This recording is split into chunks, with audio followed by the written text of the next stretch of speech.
Hey everybody, welcome to the free video. This is John. I should have reversed that, but we'll just keep going. So let's take a look at the NASDAQ here. NASDAQ, of course, from this swing high to low, has rallied. Well, that's actually not quite right. That's from this swing high to this swing low, has rallied back to its 50% level. So this is kind of a make or break point. Although in truth, the zone here is really more of a make or break point. All right, so if it can push up through that 618, then things could get interesting. We still have a lot of high short interest in this market, and when you have anytime you have a lopsided trade like that, remember the markets don't move because they want to, they move because they have to. And even if it seems like the world is coming to an end, if everybody's short and no one else is left to sell, the market's going to rally, just taking out all those stop losses, right? So Netflix, of course, is interesting. After hours, is trading at $324, so a nice little pop there. Keep in mind that the expected move was $23, so it's trading less than the expected move. But the fact that it's still up on the day, and if it opens up in the morning, that's something to kind of make shorts pause. I do think we're still in the midst of kind of a short covering rally until all the shorts who shorted at the dead low get wiped out, and then we'll see what the next trade is. So one of the biggest questions I'm getting right here is, well, a couple things, and this is the S&Ps, of course.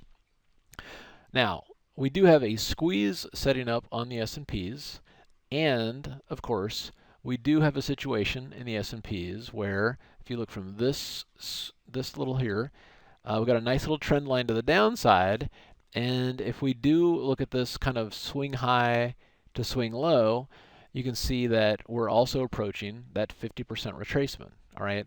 So the idea here that we could kind of, crawl into this kicking and screaming makes a lot of sense. Now, then the question is does this W-shaped bottom play out, or is there a battle royale here that could actually end up with the stock market going lower? So, I think that a lot of people actually expect the stock market to go lower, and I don't blame them because there's a lot of, trade wars and all that kind of stuff. That's serious business. But the fact of the matter is nobody knows exactly what's going to happen next. And what's going to happen next is what's going to catch the most people by surprise. Okay?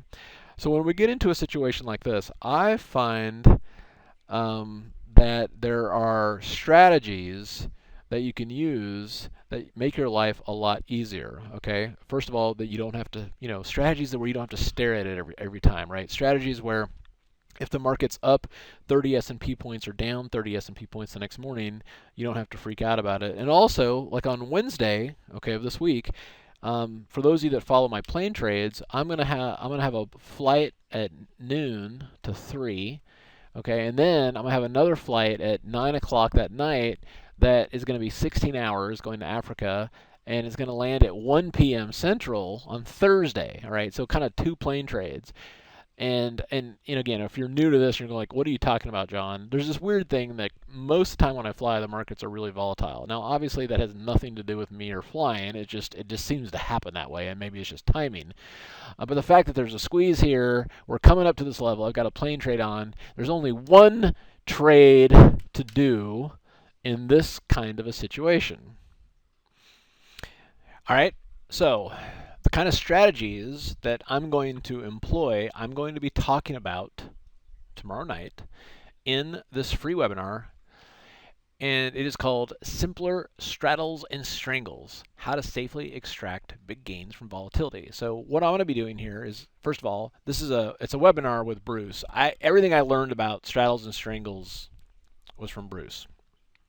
This is something Bruce honed over a 20-year career of managing a $100 million hedge fund. Right? The guy knows what he's talking about, and he looks at it from a risk perspective. And so I've kind of taken that, and I'm a little bit more of an aggressive trader, so I've kind of applied my own aggressive tendencies to what I would call this is kind of a conservative trade, where if you're wrong, you don't really lose very much, but if you're right, you have these huge potential wins. So it's been a great mix for me. And what I'm going to do is I'll spend a little bit of time on here kind of talking about how I use it and kind of the trades that I'm looking for on it. And then I'm just going to hand it over to Bruce and say, look, this is the master. This is who I learned this from. And he looks at these a little bit longer term than I do. But, those same strategies from a longer term perspective, you can also apply to shorter time frames. So this is going to take place tomorrow, Tuesday, April 17th at 7 o'clock Central. Again, this is a free webinar. We're going to be talking about specific ideas and strategies, and here's some of the stuff that we're going to cover. And some really interesting things here. So a case study, the $125,000 SPX straddle that caught the February crash. When to use straddles to catch lightning in a bottle opportunities, extracting max gains from wild price swings without getting wrecked. The beauty of this and the straddles and strangles that we've done, especially since February, and also looking for specific signals when they're most appropriate to do, because remember, straddles and strangles are actually meant not to work 70% of the time, right? Because they're kind of priced within the expected move if you're familiar with that options terminology. But the 30% of the time that they do work, and if you can learn to identify those opportunities in time when they do work, they are amazing because they're super low risk. And then 2 rookie mistakes you should avoid like the plague. All right, so again, free webinar, click on that. You'll get all the information, and we'll see you tomorrow night.